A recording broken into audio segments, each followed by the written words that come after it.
Alrighty, here's the old pressure switch this one replaces. See two wires. This is where you get to play a little bit of electrician. Got a long and a short one. What you can do is you basically cut to size. I'm going to give it a little bit. One. I'm going to cut it. Matching connector is this one that goes. Maybe not. Matching connector is this one. And it goes in here. So we will strip the end off of this, cut this one down, strip the end off of it, and then splice them together with one of these.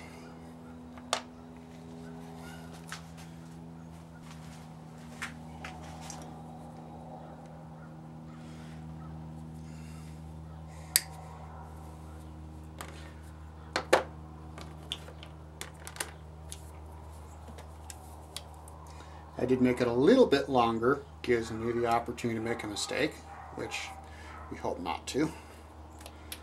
And gives a little bit of breathing room for putting the new part on.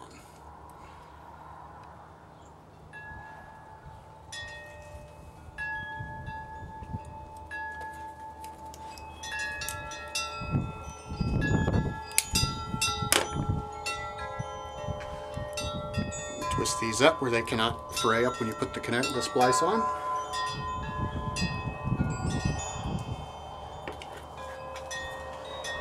Now some wire cutters, these included, have a little color that you use to line up the size of the splice with. This one's a yellow one. So we will utilize that color. Grab it near the end, just like so, and squeeze.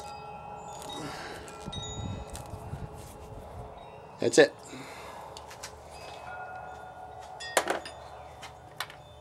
Come down here and repeat.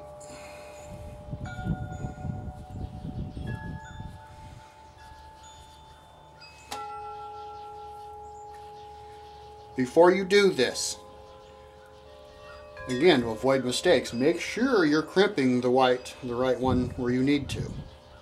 This saves you having to go and get more parts.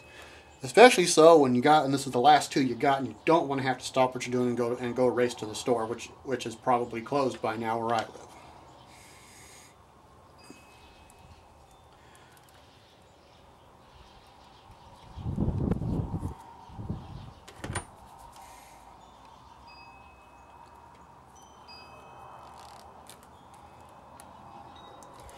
Just like the first one, crimp it down. That is now complete. And we'll connect like so. That's just temporary. There's a clip here that I have sitting over out of this camera sight that will go here, that will hold this kind of down and out of the way and protect it. We will repeat the process with the other one. This will then fit here. Now we'll do a little bit of tidying up and move those back where they're supposed to be here in a little while.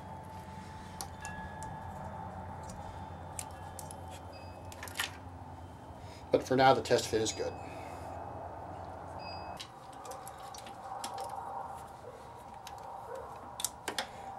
That reconnects your clutch. When I'm done here, I will route this a little bit differently because I don't like how it looked. I will see how it looks when I'm finished and decide what is the way that will make me happiest. Looks like a good fit. The green one's the new one.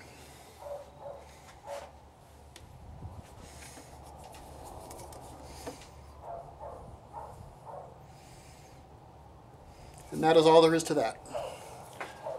The new O-ring is in place.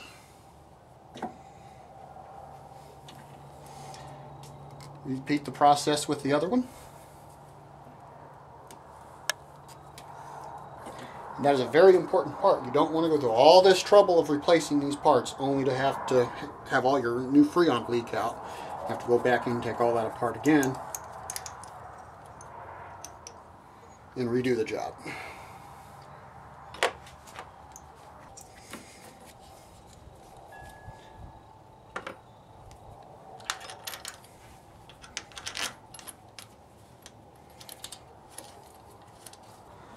And there's the second one.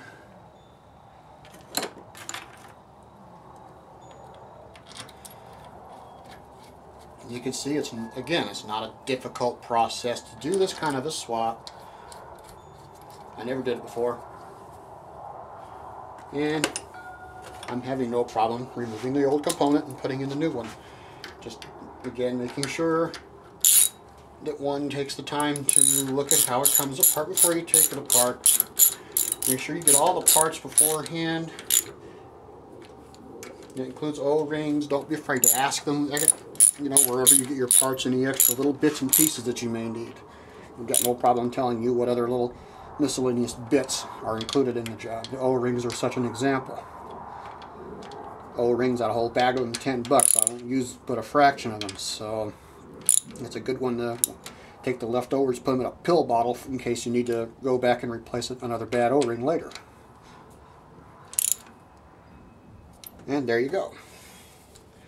One compressor is now installed. All I got to do now is put the belt on, put this back away, and decide what I'm going to do with this guy, because it will be important that we route this where it's not going to get caught in something, and I didn't like how this was behaving before, so I removed their little crazy wonky way of doing that.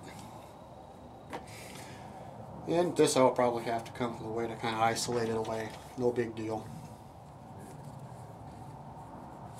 And that, in a nutshell, is replacing an air compressor.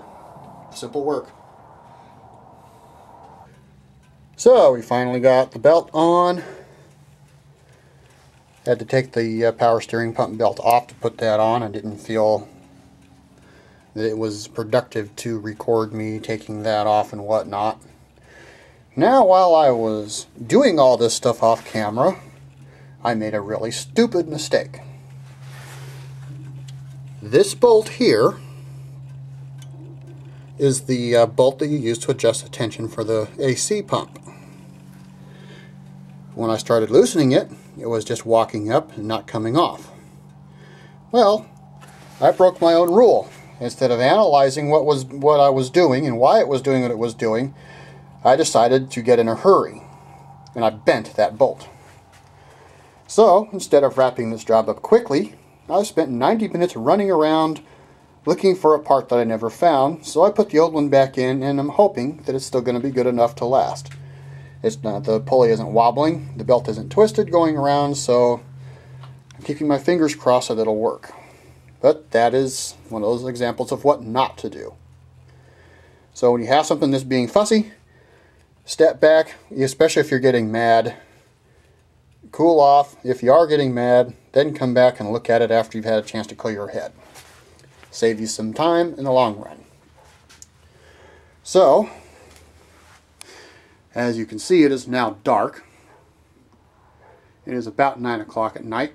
I have yet to have anything to eat today. The air dryer, which is down there, will have to wait until another day.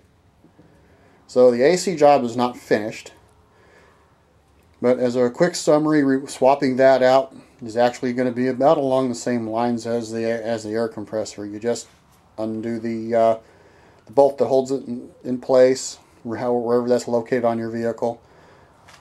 Undo these two nuts if you can see them. Replace the O-rings like we did on the compressor. And then button it all back up. Then this thing will be ready to be taken in and have the new refrigerant put in it. So then we can get on to the next one. So until then, have a good evening. Good night.